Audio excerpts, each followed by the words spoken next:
British military intelligence believes Russia has lost 1/3 of the ground forces it used to invade Ukraine. The latest report from the Ministry of Defence claims Moscow's offensive has lost momentum and fallen behind schedule.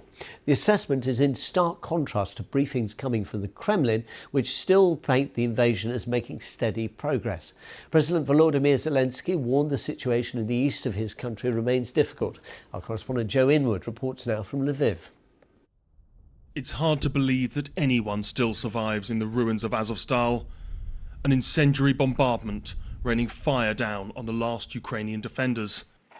But hundreds, maybe even more than 1,000 fighters are thought to be making a final stand in the tunnels below. Above ground, tens of thousands of civilians are now living in occupied Mariupol. Russia claims life is improving and that the city will be rebuilt. But that was not the picture painted by a convoy of up to 1,000 cars, which yesterday arrived in Ukrainian territory.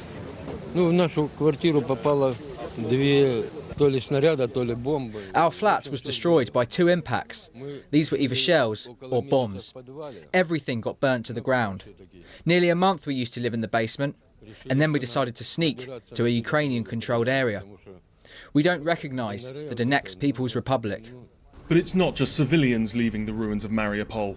Russia appears to be drawing troops away from the siege and into the fight for the Donbas.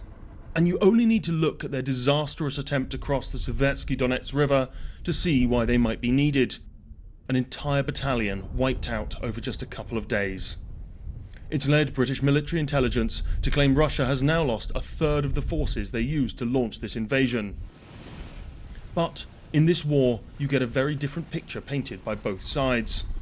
Russia's top diplomat suggesting his country is the victim, not the aggressor. We did everything to avoid a direct clash, but since the challenge was thrown, we, of course, accepted it. We are no strangers to sanctions. They were almost always there in one form or another. What is surprising is the absolutely cavernous Russophobic surge that has occurred in all so-called civilized countries. But that is not how this war's being seen across Europe.